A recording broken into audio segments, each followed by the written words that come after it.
Olá, hoje no 5º programa da série A Narrativa na Literatura para Crianças e Jovens, vamos falar sobre a narrativa poética. São nossas convidadas para o debate a professora da Universidade do Estado do Rio de Janeiro, Márcia Cabral, a escritora Rosiana Murray e a jornalista e escritora Socorro Acioli. O Salto para o Futuro já está no ar, participe você também do debate. Um texto que se apresenta muitas vezes em estrofes e versos, que pode ser lido, declamado ou até mesmo cantado. Estamos falando da poesia, o gênero literário que, segundo Caetano Veloso, está para a prosa, como o amor está para a amizade. A poesia não podia faltar na 11ª Jornada Nacional de Literatura de Passo Fundo, no Rio Grande do Sul. Um dos autores convidados foi o escritor e poeta Luiz Silva, conhecido como Cuti. Irmão, a minha irmandade nada tem de rosário. O meu Deus é revolucionário. Histórias libertárias ainda são narradas na maciez do escuro. Mas a poesia não é privilégio dos poetas. Seja criança ou adulto, quem não tem guardado na memória um trechinho de um poema? Poema que não sai da memória do Batatinha quando nasce, né? Esparma pelo chão, mamãezinha quando deita, põe a mão no coração. Eu lembro de um poema, Mário Quintana. Todos esses que aí estão, atravancando o meu caminho, eles passarão, eu passarinho. É um poema do Fernando Pessoa, chama Tabacaria. Não sou nada, nunca serei nada, não posso querer ser nada. A parte isso tem em mim todos os sonhos do mundo. Menina bonita do vestido verde, me dá tua boca pra matar minha sede. A poesia, pelo tamanho, pelo descompromisso de contar uma história longa, então ela concentra ali, vamos dizer, maior brinquedo, maior alegria, e ela é quase assim, vamos dizer, a piada, né? Quase sempre uma brincadeira, assim, bem feita com a palavra, com a sonoridade da palavra. A disposição gráfica também do poema na página chama a atenção da criança. E são muitos os poetas que deixaram suas marcas no imaginário dos leitores. Do Cassimiro de Abreu, sobre a infância.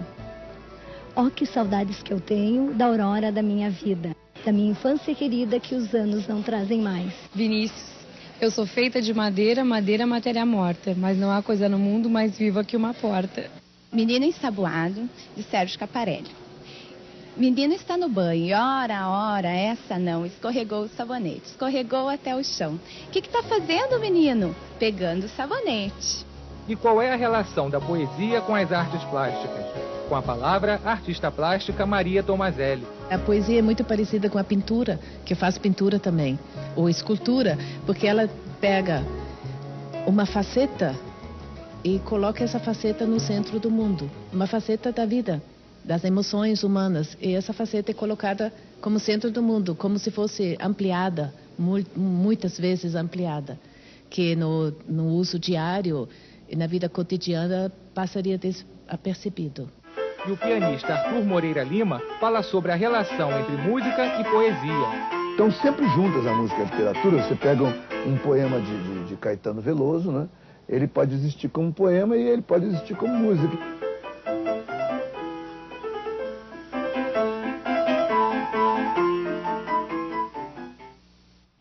Bom, para começar a nossa conversa poética aqui no programa de hoje, gostaria de agradecer as nossas convidadas pela presença no Salto para o Futuro, começando pela Márcia Cabral, professora da Faculdade de Educação do Estado do Rio de Janeiro e do curso de Pedagogia da Faculdade Estácio de Sá. A Márcia já foi professora da Rede Municipal de Ensino aqui do Rio e coordenou o trabalho em salas de leitura. Atualmente, desenvolve uma pesquisa sobre a rede de bibliotecas populares no Rio de Janeiro, na cidade do Rio de Janeiro, e a formação de leitores. E a sua tese de doutorado foi uma pesquisa na área da história da leitura. Márcia, como é que o trabalho com poesia nas escolas permite aí a construção da sensibilidade?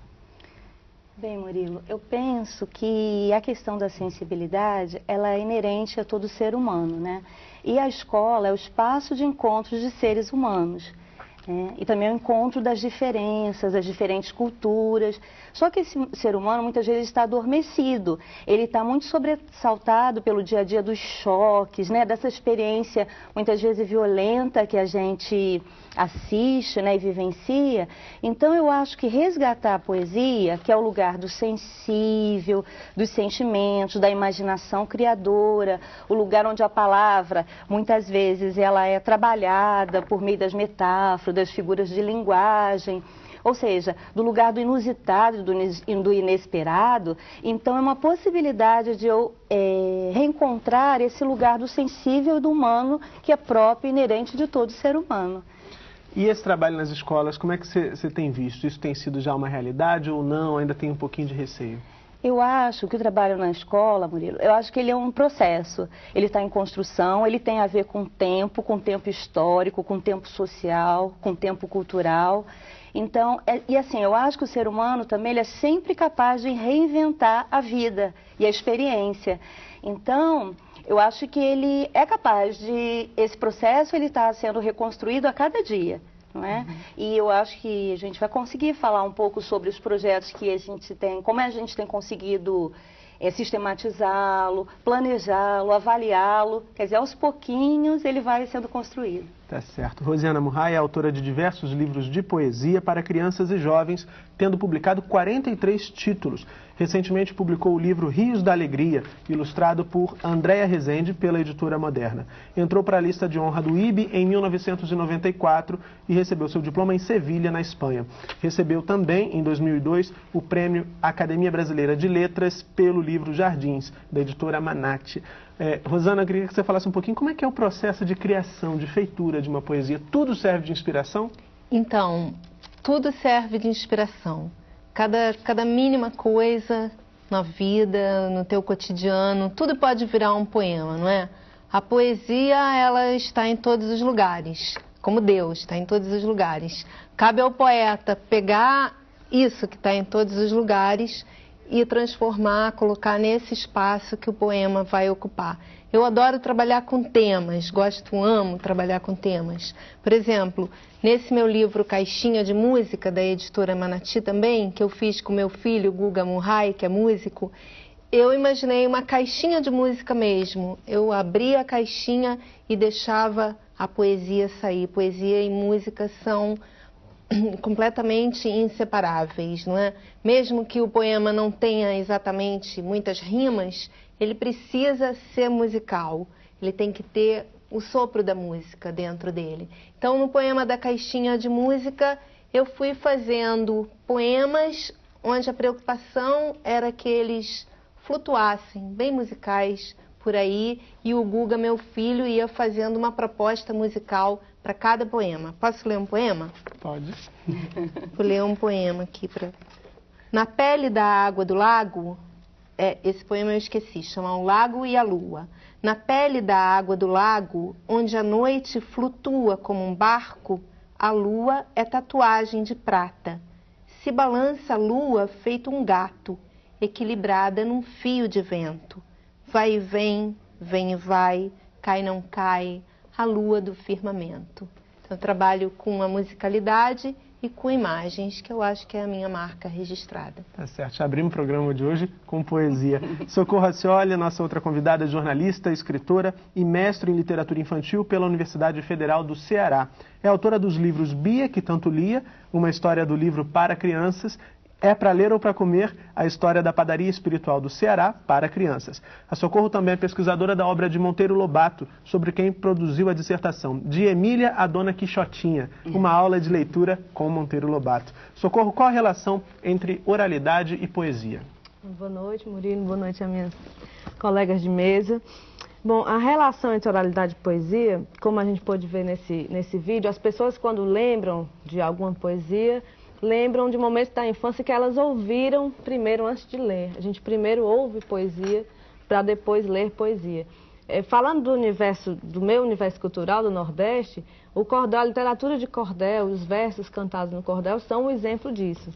Porque a gente primeiro escuta dos nossos avós, é muito comum quando a gente pesquisa autores de cordel, relatos de memória, de ouvir os avós, os bisavós, falando poesias e versos e rimas, e aquilo fica no imaginário da criança como um registro que mais adiante vai se consolidar numa forma diferente de ver o mundo, de reinventar a realidade, ou até num momento de criação artística, quando acontece com esses cordelistas de quem a gente pode falar depois.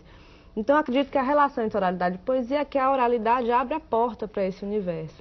A gente primeiro escuta poesia para depois ler poesia. Ok, bom, nós agora vamos escutar a Maria José do Maranhão, que é a nossa primeira participação, faz a nossa primeira participação no programa de hoje. Oi, Maria José. Olá, boa noite, sou Maria José Barreto, do Teleposto de Bacabal, Maranhão. Como não sei falar, vi as especialistas perguntar, e as minhas incertezas poder solucionar. Recorro a todos da mesa, as minhas dúvidas tirar. Quero saber sobre as práticas que devo utilizar para diferenciar verso de 4 sílabas de estrofe de 4 versos, a fim de me apaixonar. E a literatura de cordel, com prazer, eu ensinar. Pergunta da cursista do Teleposto da TV Escola de Bacabal, Maranhão. Boa noite e obrigada. Socorro, ela fala da literatura de cordel, você explora bastante esse tema no seu texto. Como é que você pode aí responder a pergunta? Vou dar um exemplo, responder com um exemplo. Ela pede a diferença entre verso de 4 sílabas e a estrofe de 4 versos, né? Aqui, o verso de 4 sílabas também pode ser chamado de parcela. Eu vou ler aqui um exemplo para você. Parcela é o verso de 4 sílabas. Eu sou judeu, para o duelo, cantar martelo, queria eu. O pau bateu, subiu poeira, aqui na feira não fica gente, queima a semente da bananeira. Tem 4 sílabas e esse número de versos pode ser variado. Então, é estrofe de 4 versos de 7 sílabas. Deixa eu pegar aqui um exemplo para você. O mergulhão, quando canta, incha a veia do pescoço. Parece um cachorro velho quando está roendo o osso. Não tenho medo do homem, nem do ronco que ele tem. Um besouro também ronca. Vou olhar, não é ninguém. Então, você viu aqui que são 4 versos, cada um com 7 sílabas. Então, com esse exemplo, acho que eu esclareci talvez a sua dúvida. Qualquer coisa, você liga de novo. Tá certo. Bom, o pessoal está acessando a página do Salto para o Futuro, www.tvabrasil.com.br/salto, e a Zeile Maria de Tocantinópolis, lá no Tocantins, deixou uma pergunta aqui. O universo da leitura causa encantos surpreendentes. Como vencer desafios de ensinar a ler e escrever, interpretando, usando jornais, revistas, livros e textos que chamem a atenção e o interesse das crianças das séries iniciais? Márcia, eu gostaria que você falasse um pouquinho, trazendo um pouco a poesia para esse tipo de proposta que a Zeile aponta aqui no seu recado. Bom, eu acho que a Zeile fala de uma questão importante, que é assim, por mais que a gente esteja aqui no nosso programa tematizando a questão da poesia, a formação do leitor passa por diferentes gêneros textuais, né? Do jornal, a imagem publicitária, o texto publicitário, mesmo dentro da literatura, vai passar pelo conto, pelas fábulas, né? As narrativas curtas, as narrativas longas e pela própria poesia, né? Que é a temática do nosso programa de hoje. Mas, assim, eu acho que essa formação, ela tem uma gradação. Assim, a gente pode perceber isso no dia a dia da sala de aula, como que aquela criança ou aquele adulto, né? Se a gente pensar em EJA também, nas diversas modalidades de ensino. Como a cada dia que ele entra em contato com os diferentes suportes de texto, os diferentes gêneros textuais, como essa experiência vai ficando mais rica, mais densa, não é? E um determinado momento do processo de ensino-aprendizagem, você vai ver que ele começa a te ensinar, ou seja, que ele começa a trazer experiências novas para a sala de aula e nós, como professores, começamos a nos formar junto com eles. Então, eu acho que eu poderia dizer que, assim, eu acho que é um caminho rico, é um caminho frutífero, a gente diversificar esse acervo, porque a gente vai estar formando o leitor dessa maneira e ouvindo, né, com bastante sensibilidade e percebendo com bastante sensibilidade as escolhas desse leitor, né? Por exemplo, só falar uma experiência pessoal bem brevemente, eu tinha um aluno na sala de leitura do CIEP de Ipanema, quando eu trabalhei lá durante um bom tempo. E ele tinha uma verdadeira loucura, fascinação pelos gibis. E daí até esse menino se aproximar da poesia e das obras científicas foi um processo. Então eu acredito que é acreditar nesse processo, acreditar nessa formação que a gente vai construindo isso sistematicamente e aos poucos. Ok, bom, de Florânia, cidade das flores, quem fala com a gente agora é a Juraci, lá do Rio Grande do Norte. Tudo bom, Juraci? Aqui é a professora Juraci Araújo, professora da Telesala, da Escola Estadual Coronel Silvino Bezerra, na Terra das Flores, que é Florânia, no Rio Grande do Norte. A literatura de cordel, sou apaixonada pelo cordel. E é a mais autêntico, né, poema do povo nordestino.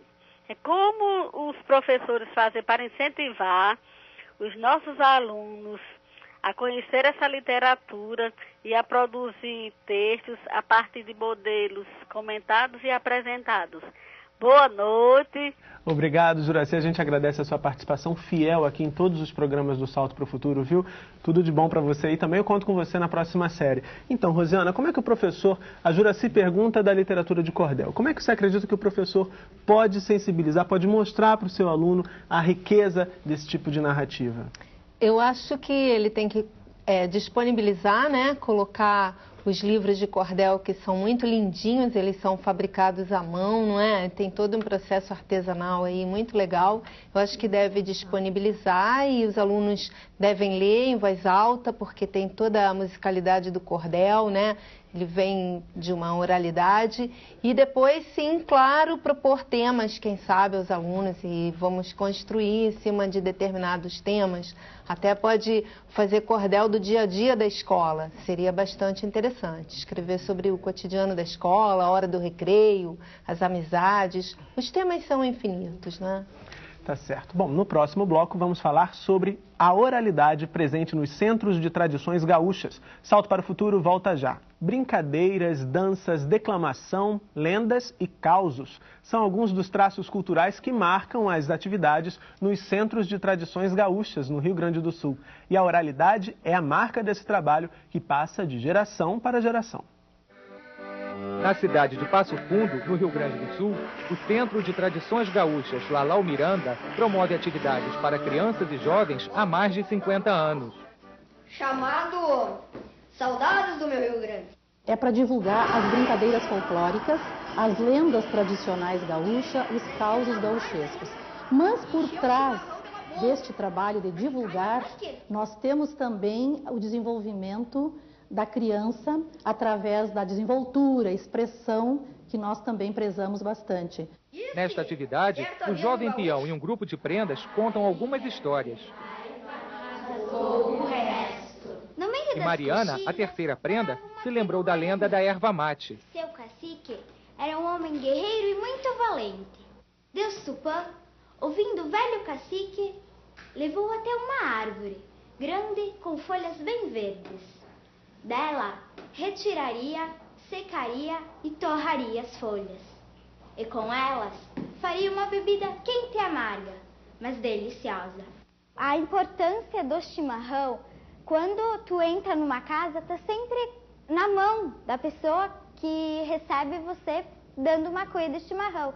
E esse gesto é o gesto do gaúcho, é de hospitalidade, e que representa que tu tá me aceitando na tua casa, um gesto de amigo. Em seguida, foi a vez do peão Henrique Bertolini contar um dos causos populares do Rio Grande. Uma peça no gaúcho. Diz que, certa vez um gaúcho foi passar os tempos lá no Paraná. Foi visitar um parente seu. Chegando lá, o paranaense, como é de costume, ofereceu-lhe um chimarrão. Ah, mas ele queria pregar uma peça no gaúcho.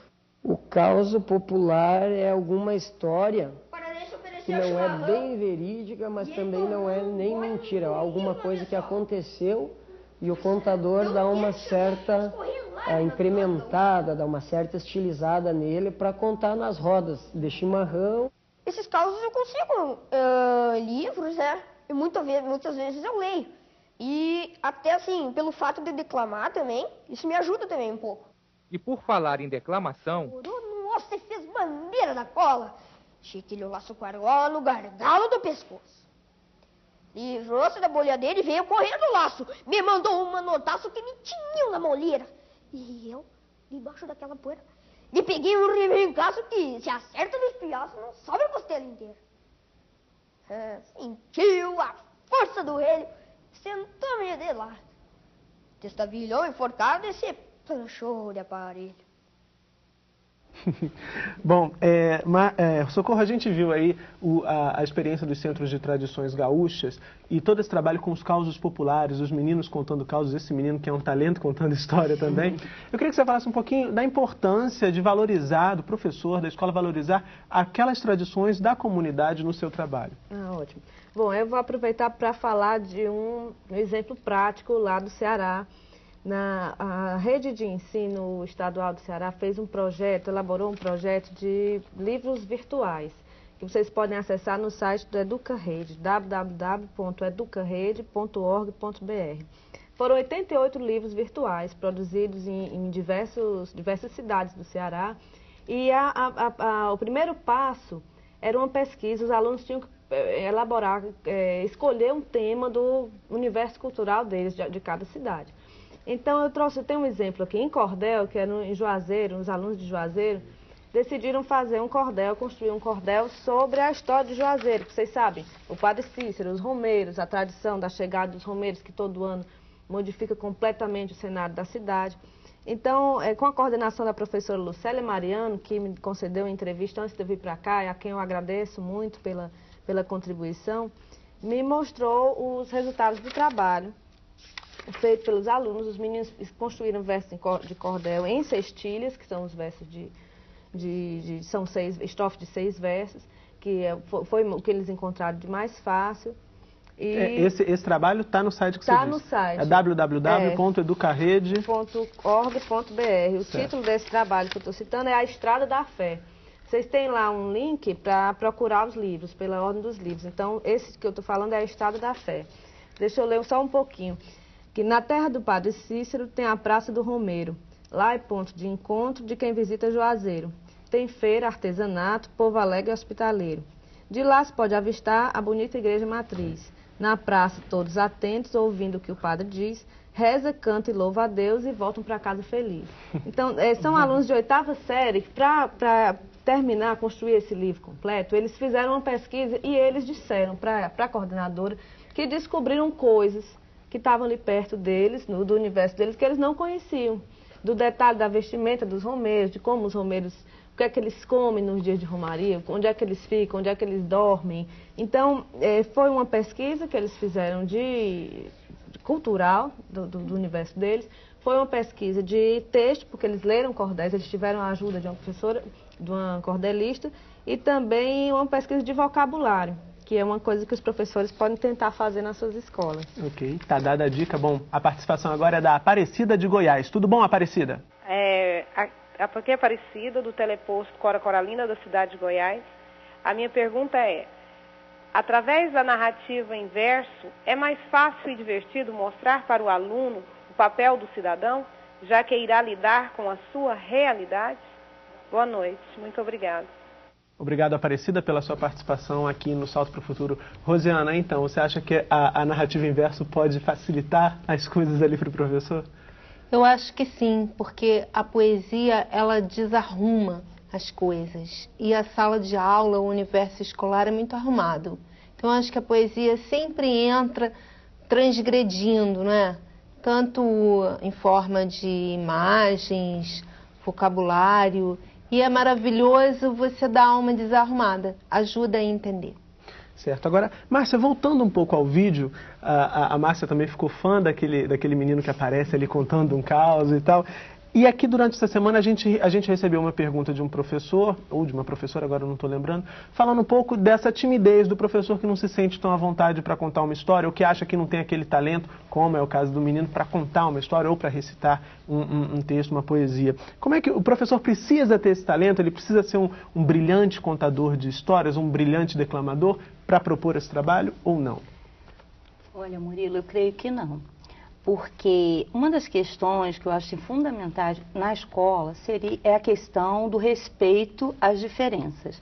Então, é evidente que nós vamos lidar com crianças mais tímidas, com pessoas mais desenvoltas, mais falantes, e é possível que o próprio professor seja uma pessoa mais introvertida, mais tímida.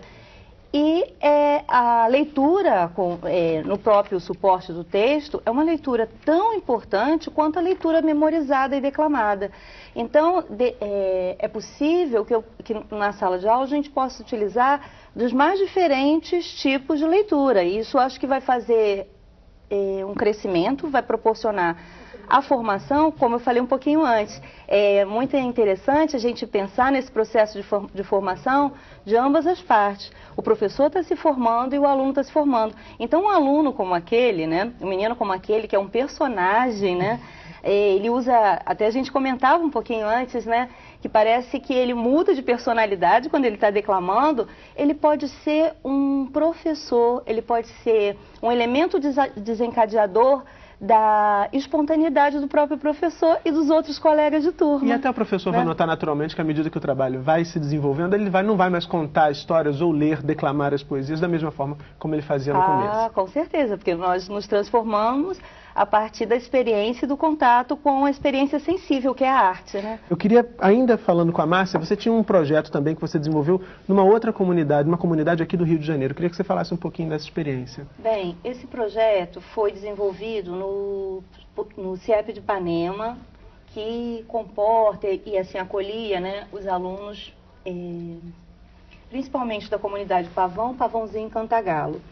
E nós desenvolvemos um projeto a partir, né, de uma discussão ao longo de um semestre e dos centros de estudos com os professores, e aí contemplava de educação infantil à 8ª série.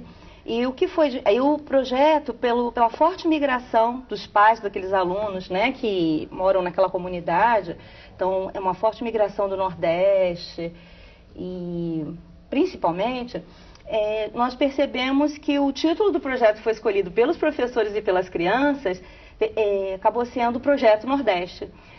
Passa pela literatura, passou fortemente pela literatura de cordel, porque nós tivemos a possibilidade de não só produzir a literatura, os professores de língua portuguesa e de literatura, como também trabalhar um pouco a materialidade do impresso. Um pouco como a Rosiana tocou ainda há pouco, é um processo com um material bastante barato, um material bastante simples, e dessa simplicidade foi possível criar projetos inusitados, né? Produções inusitadas que a gente mal podia esperar. Quer dizer, teve um momento de culminância, que é o momento da comunidade para a escola e assistir um pouco aquela produção, a autoria daqueles alunos, dos professores, e as pessoas se valorizarem. Dizer, olha como é que eu sou capaz de também produzir produção cultural, né? Agora, Rosiana, eu queria que você falasse pra gente quais são os principais desafios aí de escrever e de trabalhar, de escrever e trabalhar poesias com crianças e jovens. Essa é uma pergunta bastante complicada, né? Porque na hora que eu escrevo, eu não estou exatamente preocupada com isso. Eu estou mais preocupada em pegar aquela imagem que eu quero, aquela sonoridade, a musicalidade. Depois é que o poema vai chegar no meu leitor. E eu sinto que existe uma fome muito grande de poesia. Talvez porque a gente viva nessa sociedade louca e barulhenta, as pessoas precisam desse espaço de silêncio que é a poesia. Porque a poesia só pode ser ouvida quase que em silêncio, né? Ela precisa desse espaço. Eu sinto que existe essa fome incrível, porque cada vez mais os leitores me procuram, me escrevem pela internet, me mandam cartas pelo correio, pegam meus poemas e transformam, formatam os poemas, colocam imagens, música. Então, é um pouco como a Márcia falou, há uma necessidade muito grande de tocar essas cordas da sensibilidade, né? Há uma necessidade de ouvir essa voz da poesia, que é quase como um regato, um fio de água no meio dessa sociedade tão barulhenta. O leitor está pronto para a poesia, eu acho isso. Ok, e a gente está pronto para ouvir a participação da Ana Maria do Maranhão. Oi, Ana Maria. Oi, boa noite. Estou falando do teleposto da TV Escola de Bacabal, Maranhão.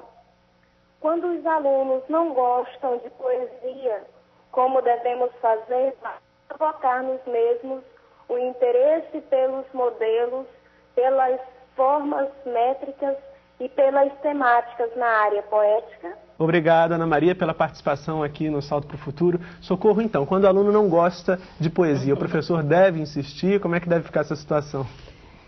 Talvez o caminho seja tentar encontrar, ou na literatura de cordel, ou em outros tipos de textos poéticos, assuntos próximos do universo dos alunos. Pois é, desculpa te interromper, mas só para poder colaborar. A gente falou já na primeira reportagem um pouco da música. A música não pode ser um viés professor? Pode ser, né? Pode ser uma aproximação de ouvir primeiro a música e depois parar para pensar só na letra, nos versos, e assim fazer uma aproximação. Eu acho que é muito importante deixar que jogar a ideia, né?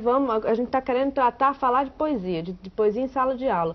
Jogar a ideia, quais seriam as temáticas? Se a gente falar do cordel, que é o assunto mais palpitante da noite de hoje, os cordéis têm temáticas muito engraçadas. Eu agora passei por Recife para vir para cá e encontrei esse aqui, o cantador tá sem tema.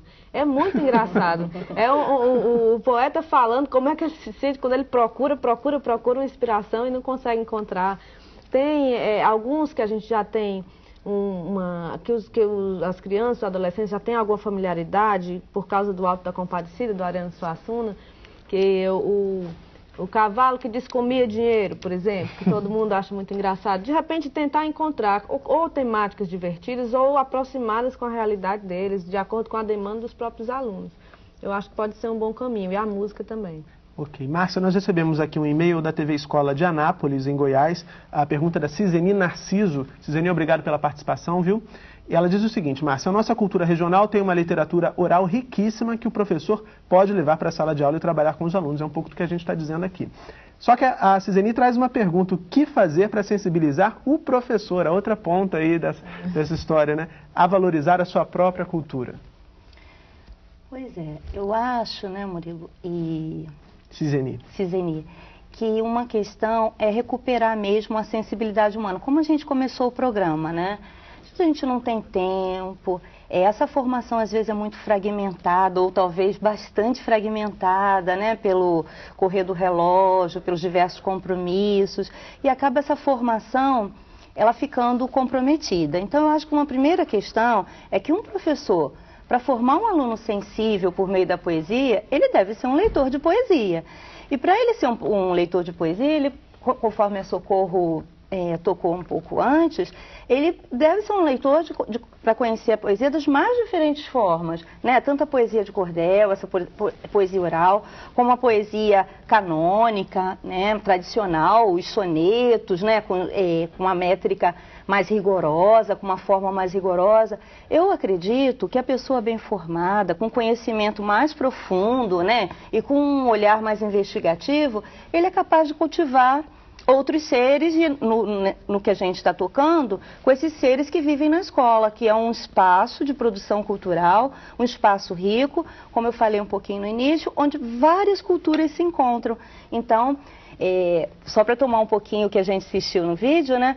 Onde a gente mal imagina que no Sul as pessoas contam causos e que esses causos são tão ricos. Aí a Socorro traz essa experiência do Nordeste, do cordel, né? Eu particularmente tenho uma experiência grande, porque a minha família é nordestina, então fui criada, né, nas férias, ouvindo, etc. e tal. Mas, assim, esse Brasil, ele é muito diverso, ele é muito rico, e a gente, às vezes, deixa de conhecer essa cultura e de valorizar essa cultura por desconhecimento. Mas eu acho que as fontes estão aí para serem conhecidas, exploradas e investigadas.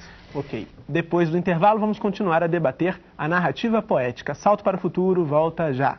Salto para o Futuro está de volta. Hoje estamos falando sobre a narrativa poética. Agora eu gostaria de ouvir da Rosiana. Rosiana, uma dica, assim, ou dicas, né, para os professores que estão aí nos assistindo, que estão sensibilizados para começar a desenvolver esse trabalho com a poesia em sala de aula. Quais são os critérios? O que ele deve observar? na hora de escolher os livros para poder começar esse trabalho? Eu acho que a Socorro tocou num ponto importante quando ela fala do universo e da temática, não é?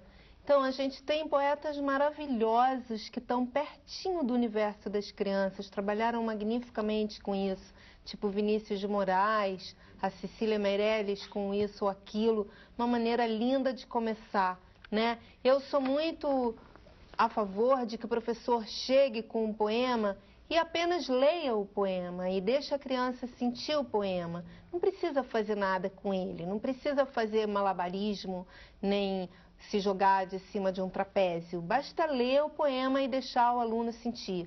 A gente também tem o Manuel Bandeira com poemas tão simples e tão musicais e tão lindos. Temos um acervo maravilhoso e depois que o governo distribuiu Literatura em Minha Casa, qualquer professor na sua escola deve ter acesso a bastante poesia. Eu acho que tem que oferecer um cardápio bastante diversificado, como a Márcia falou, e ler muita poesia para eles, de repente, sem obedecer a nenhuma regra, porque a poesia é exatamente isso, ela está aí para quebrar as regras. Agora você tocou, desculpa te interromper também de novo, você tocou num ponto aí que é interessante, os professores perguntaram muito ao longo dessa semana, aqui nessa série, o que se deve fazer depois? Quer dizer, ele leva o texto, faz a leitura para os alunos, ele precisa tentar interpretar com os alunos aquele texto, ele precisa ou não, deve ser só aquela apreciação, deve ser só prazer.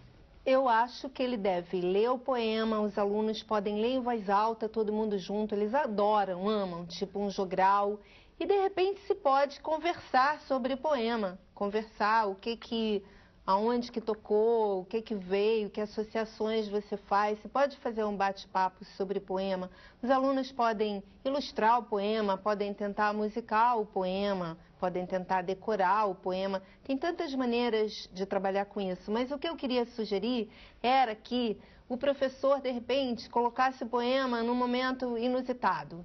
No meio de uma aula de matemática, por exemplo, que tal um poema no meio de uma aula de matemática ou no meio de uma aula de ciências, para criar esse inesperado. Isso é muito bom. Tivemos uma experiência em Saquarema linda, onde eu moro, que uma escola chamada Gustavo Campos tinha uma rádio funcionando na escola.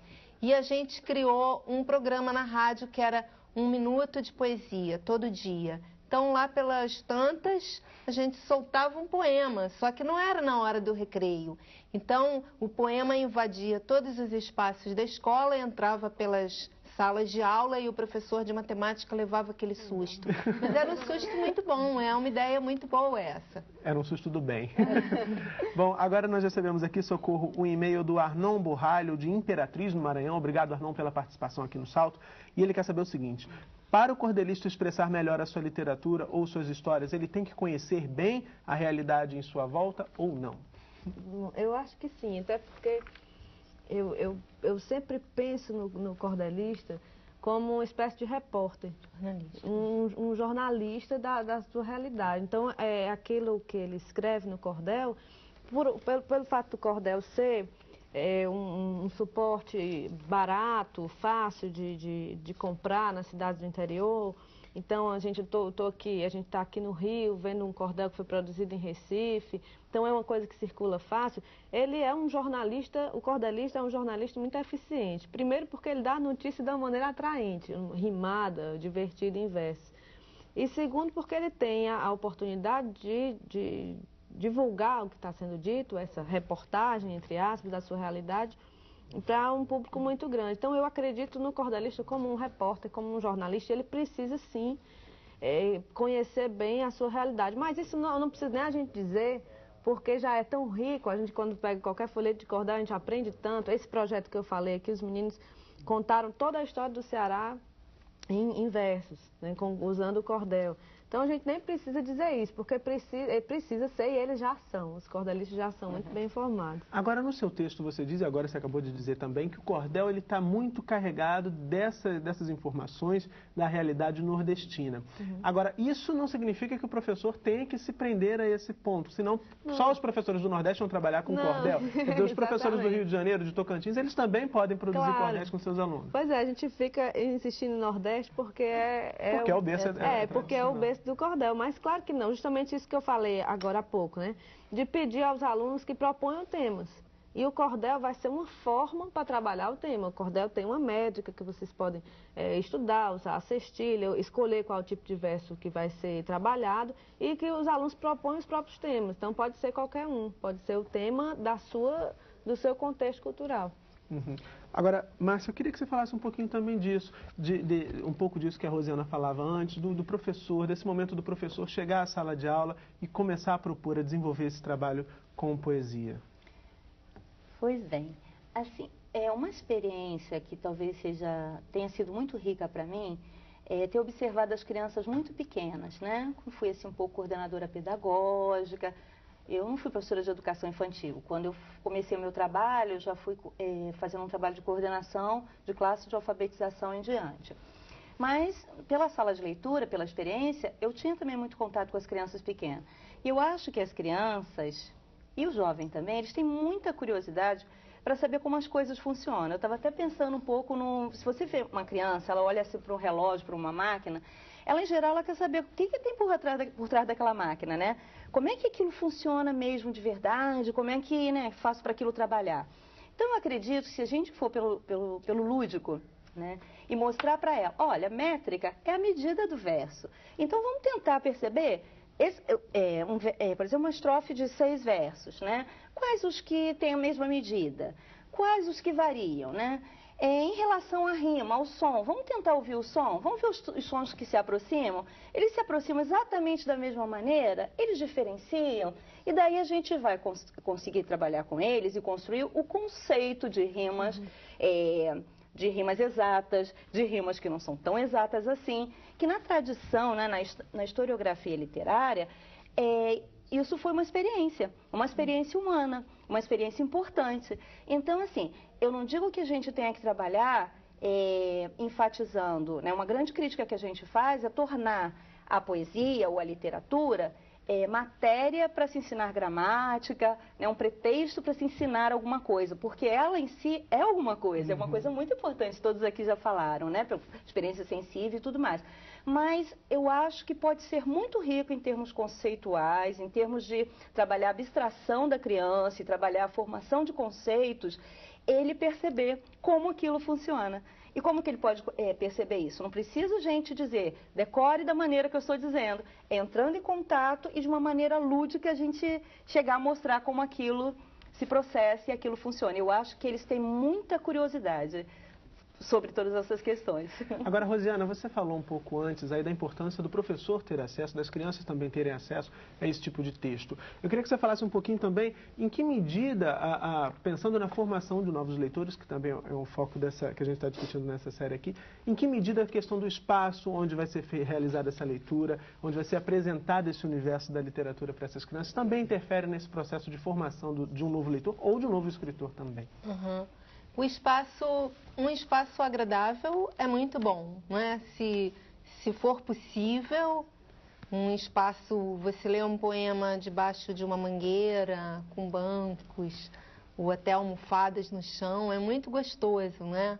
Mas, mesmo assim, o espaço é secundário, porque o importante é você mergulhar no poema e, de repente, você mergulha no poema em qualquer espaço.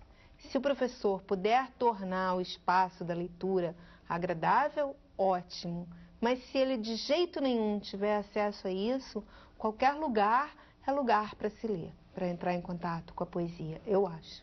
Ok, a gente está chegando aqui na reta final do Salto para o Futuro. Eu gostaria de ouvir as considerações finais da Socorro sobre o que a gente discutiu no programa de hoje. São muitas. Tentando resumir, eu acho que o professor, o grande desafio repetindo aqui, juntando tudo que a gente disse, é tornar essa experiência de ouvir poesia, de ouvir o texto poético, o mais agradável possível, sem forçar uma forma correta de ler, sem dizer que o certo é declamar, que tem que ser declamado, que tem que interpretar. Cada um faz do seu jeito, dentro do seu universo, como a Rosiana fala, no ambiente que for possível. E sempre tentando tornar agradável, aproximando essa leitura do universo das crianças. Eu acho que os professores vão conseguir, porque se eles gostam de poesia, eles naturalmente vão conseguir passar o gosto para os alunos. Ok, Socorro, obrigado. Rosiana, por favor, suas considerações finais. Posso ler um poema? Pode, Considerações finais em forma de poema. Do meu livro Rios da Alegria, que é o meu último livro pela Moderna, se chama Tribo, e eu acho que nós, leitores, fazemos todos parte dessa tribo. Há uma tribo que sonha e nunca esqueceu as asas, e acredita em coisas simples: sol, pão, chuva, beijo, lua. E mesmo quando o sangue tinge as tardes e os rios, e as palavras se transformam em veneno, pedras e facas, alimenta as sementes da esperança com lágrimas e pequenos gestos limpos para que virem árvore.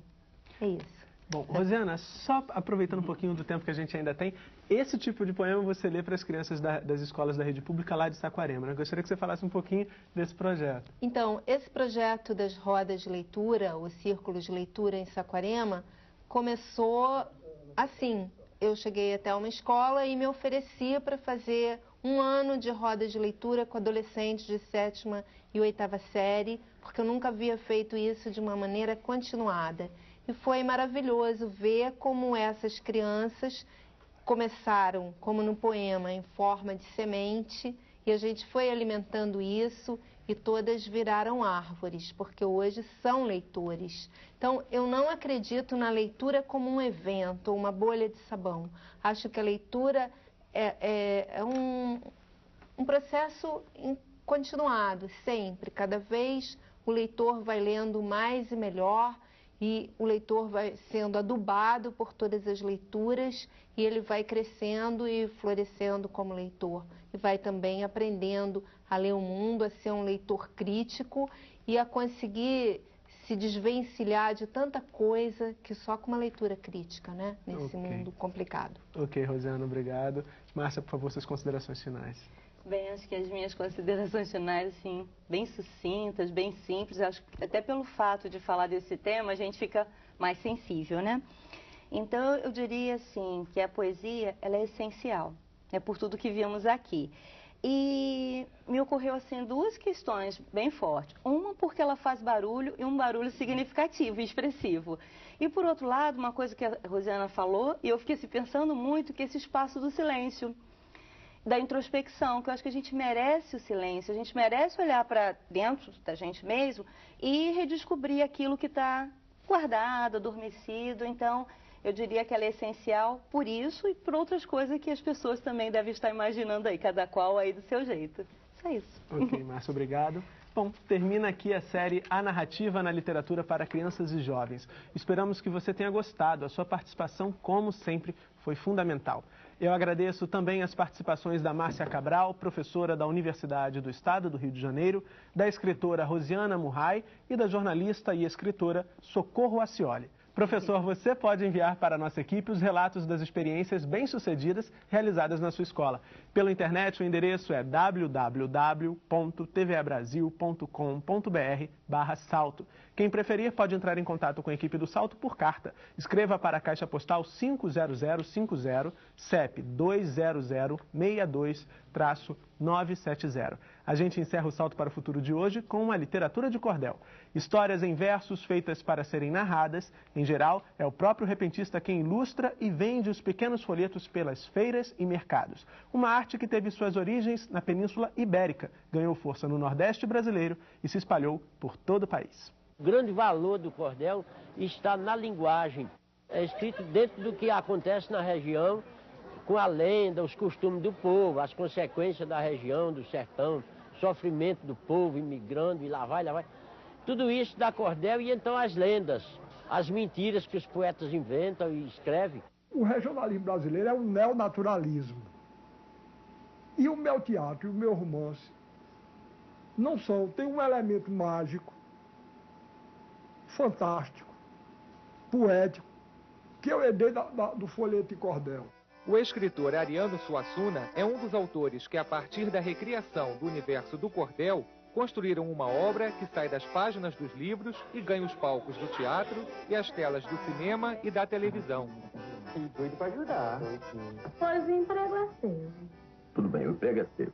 Eu fui criado no sertão da Paraíba, não havia televisão, então eu tinha duas grandes portas que me tiravam da rotina e me abriam para o sonho e a aventura. Era o circo e a leitura. O cordelista José Francisco Borges, ou simplesmente J. Borges, como prefere ser chamado, é outro escritor que carrega as marcas de suas primeiras leituras. Tempo passado, quando eu era criança, nos anos 40, não existia televisão, a gente não tínhamos acesso ao rádio, não possuímos rádio, não tinha acesso ao jornal, a livro, revista, nada. A única diversão era a literatura de cordel nos sítios, nas fazendas, nos povoados. E então o pessoal da zona rural, quando ia para a feira, comprava o cordel por duas finalidades. Para saber das notícias, que era o jornal da época, para a zona rural, e também para se divertir. O cabra de Lampião foi o nome Pilão Deitado, que morreu numa trincheira um certo tempo passado. Agora pelo sertão anda correndo visão, fazendo mal assombrado.